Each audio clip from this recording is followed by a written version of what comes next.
Welcome to Desperately Seeking the 80s. I am Meg. And I am Jessica. And Meg and I have been friends since 1982.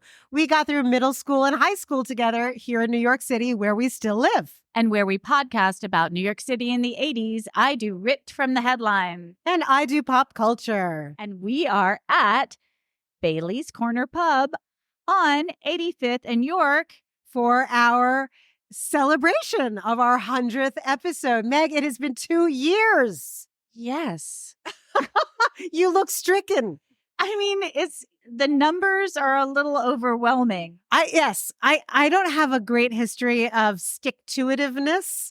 And so I have to tell you that you have changed my life because you have made me pay attention, stand up, show up, be accountable, all of those things. Because, I like to fly by the seat of my pants. And you made me put my pants in a chair with my butt in the pants, in the chair, and record this stupid podcast, which I love.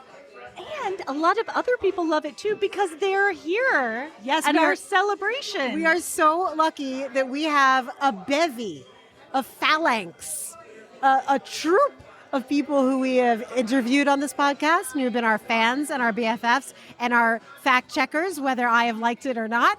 And because I'm the only one who gets fact checked, not you.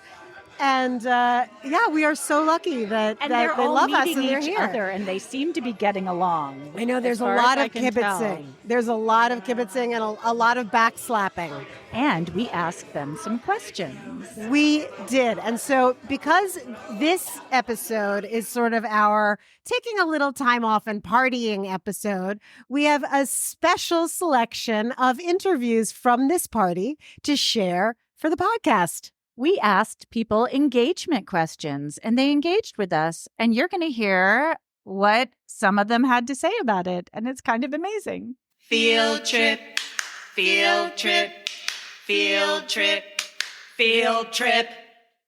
What's your New York City subway story? Is it okay if it's violent? We live in New York City, yes. So I was on the subway with my now ex-husband, and we were like 22 years old at the time. We had just moved here, and we were on our way downtown to see a play. And these two businessmen got on, and it had been raining, and they were wasted. It was maybe at like 6 p.m., so they had just probably gotten back from happy hour. And one of them had an umbrella that had like a spire on the end of it, and they got in a fight. And one of them got off, and the guy with the spire was getting off the subway, and he just popped the guy that was still on the subway car with me in the face with it 3 times. And there was chaos, like blood everywhere. Truly, truly revolting. But then the most incredible thing happened. Everybody bonded as soon as the guy got off. It was like, where can we find things to clean up the blood? Like, everybody came together. There was a woman sitting next to me that was like, gosh, I didn't realize the market was so bad today. And then we tried cleaning it all up. We tried preventing people from sitting on the seats that had blood on them. And then eventually someone got on and sat on it without listening to our warnings. And then everybody just went back to pretending like they didn't know each other anymore. Oh my God, that would be such an insanely good scene for a sitcom. It really happened. It's a real thing that really happened. That's so funny. It's like after a certain amount of engagement, it's like, oh no, we can't go any further. We can't get into dry cleaning. Field trip, field trip, field trip, field trip. Hi, this is Barbara Goodwin. I'm telling a story that over the airways that I hope I don't become famous for. Anyway, in the 80s, when I was working in New York and I was an entry-level employee, and my lunch hour, I used to wander over to a Kinko's somewhere on the east side. I want to say maybe in the 50s around Lexington, with the same piece of paper every 3 weeks and ask for 15 copies of the paper in an official orange interoffice envelope. And in it would be about $50. And in return for the 15 copies of the same piece of paper, I would also have a dime bag. Field trip, field trip, field trip, field trip. If you could go back in time for 5 hours, when and where in New York City would you go? Whoa. Wow. Okay. Well, this is a memory that I I already had, but I would probably like to experience it again. And that would be, I guess, when Obama won the presidency. I was in New York, and I was studying at NYU, and I was living on like 14th Street, and like everyone ran out into Washington Square Park, and for some reason someone had a giant American flag, and we all we're holding different sides of the American flag and like holding it up like a like a parachute or something, and everyone was like getting inside and everyone was cheering, and it was just like such a magical night and a magical time, and it would be cool to go back and experience that again. There was so much hope back then. Do you remember back then all the hope? I sure as hell do. I remember coming in, or not, I mean, I lived at my home, but when the woman who is babysitting my kids, Petra, amazing, she came in that morning and she just looked at me and she was like, "Are you happy this morning?" Because we'd never really talked about politics before. And I was like, "Oh my God, Petra, I am so fucking happy." And she was like, "Excellent." And you're like, now we're even closer. That was like a safe way of finding out. I think she probably had a good idea that I was going to be happy. But yeah, you're right. I mean, it's hard to even, this is a very difficult time for the hope. Yeah. I can't. I don't think there's any time in the recent future that I want to go back to. But yeah, I'm hopeful. Well, I'm hopeful that it can only get better, right? There you go. Yeah. You don't want it to be a downer. It can only get better. Field trip, field trip, field trip, field trip. For the record, state your name. Kevin Heald. And how are you a friend of the podcast? How do you come to be with us? I know Meg from my shop, if I may, Malt and Mold, in the Gramercy section of Manhattan. And I have since become a devoted follower of the podcast. For which we thank you. But let's plug your shop a little bit more. What exactly does Malt and Mold provide? We do craft beer, mostly New York City, but definitely regional as well, and cheese as well, and cheese from all over. So it's malt and mold. It's clever and descriptive. So we were chatting, and you started telling a story that dovetailed with exactly what I wanted to ask you. So we have some engagement questions for our BFFs of the podcast who have joined us tonight. And my question for you, Kevin, is tell me about your scariest New York City moment. I was on Houston Street, and it was my first few months, and everyone had warned me it was very dangerous, and I was most likely going to get mugged.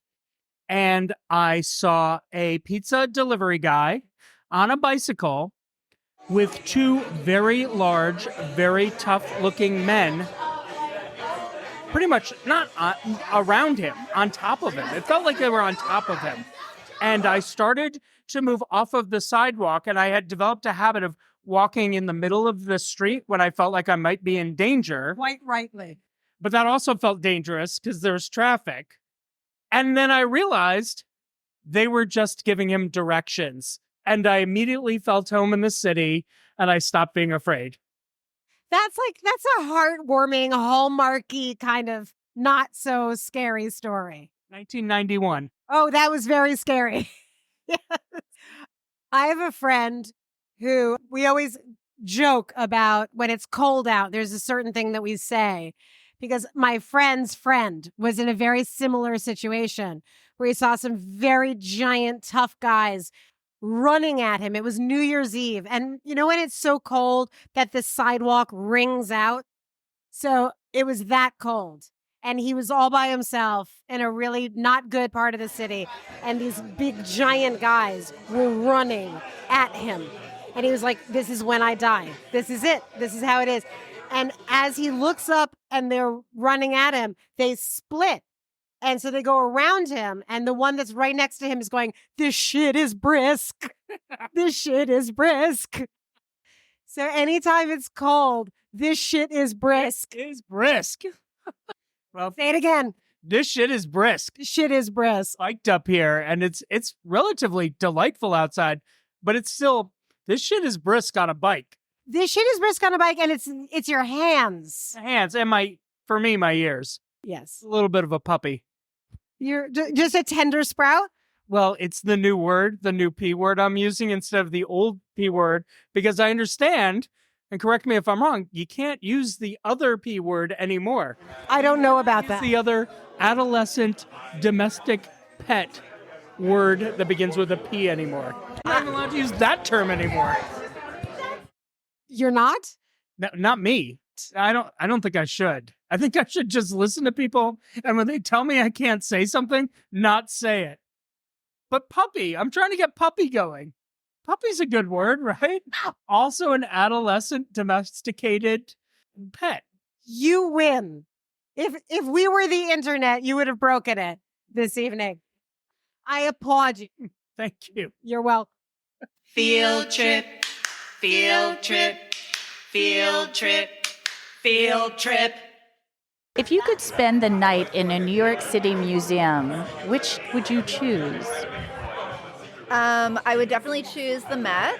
And I would probably read the mix-up files of Mrs. Basil E. Frankweiler before I did so, and I would just do the entire thing that happens in the book. A reenactment. Yeah, for sure. Oh, I love that. Field trip, field trip, field trip, field trip. Tell me about your first New York City apartment. It was an animal house. There were 4 guys who rented an apartment, and there were 6 girls that lived in it. It was very heterosexual. There was one guy to every girl, and a couple times there were breakups and rematches, and somebody held the lease. Who held the lease? Each of us had a piece of the lease. Is that legal? In a rental, anything's legal. What neighborhood? 87th and 2nd. Oh. Just around the corner from where we are. Yeah, what year? 1974, 75, 76, 77th. Barely. Good Lord, that's a huge commitment. Are you still in touch with all these people? Some of them were my best friends. Some of them were in my wedding. But not so much anymore. And they're not all alive. And some of them should be dead. Field trip, field trip, field trip, field trip. What's your New York City subway story? Oh, I was on the subway. I don't know. This was, 3 or 4 years ago. And we stopped at a station and somebody threw a bag of shit and blood Oh my God. onto the train car. While you were all on the car, you guys were all trapped on the car with, can you describe the bag? It was a brown paper bag. I did not open it. Somebody next to me opened it, and it was just period blood and shit. It was with Lenore. We had just gone to see whatever the most recent Batman movie was. I don't remember who was in it, but the most recent one. And I was like, are we in fucking Gotham right now? What the fuck? Field trip, field trip, field trip, field trip. Where would I go in my lifetime in New York City? Now you can go. I would have gone to the night in Grand Central Station when the Yippies was founded. I met all those Yippies. I was not doing acid. I was smashed. I was drinking champagne. And I was talking to people who were doing acid. And I was as happy as they were. And we had so much fun. Oh, Reuben, Sanders, there were other people there that I didn't get a chance to talk to that were just as, what's the poet, the big guy. Well, anyhow, they were all right there. I was so happy and so wild and so ready to get away from a debutante party in my monkey suit. And these guys were having so much fun with me because here I was in my monkey suit. They were tripping their brains out. I was smashed. We were both on the same level. And I had not done anything like LSD at that time. And tell us again, maybe you told me before, where were you exactly in New York City? We were in Grand Central Station. We were up the stairs, down the stairs, wherever these people were going. And frankly, they were following me. And it was just funny because it was a Rorschach for the people who were there, because some of these people were really street people and really, tough people. And some of them were hippie-dippies. You were in like a tuxedo, basically, or something like that. Yeah, a tuxedo. What is a yippie? A yippie came after hippies. When the hippies started getting out of fashion, the yippies was the Young International Party. And it was very political, not like hippies. So there was a real turn in the world at this time. And I was there, but I'd never heard of a yippie, but I learned quickly. It was 1972, maybe, somewhere in there. Nixon was a mess, and the hippies turned political. So why were they in Grand Central Station? It was perfect for that kind of a be-in, and that's what everybody had done before being hippies. They were in be-ins like Woodstock. This was well after Woodstock. And you were all the same age. Well, I was younger than Ed Sanders, say. He was probably 5 years older than I am. And what's his name? Ruben was probably 5 years older than I was. But they were...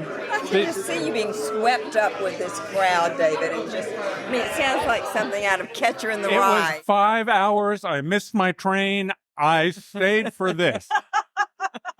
I never got back to Greenwich until the morning milk train.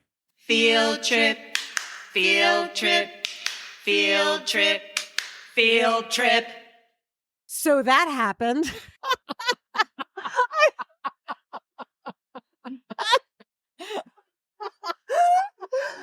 The hysterical thing is that it's still happening, but we're a few drinks in. Yes, well, I mean, we need an outro, for God's sakes. I don't think you could do more outro than that. So listen, happy 100th episode, Jessica. Happy 100th episode, Meg. I love you. I love you so much. I feel like I'm going to start crying right now. I love you so much. I love you so much.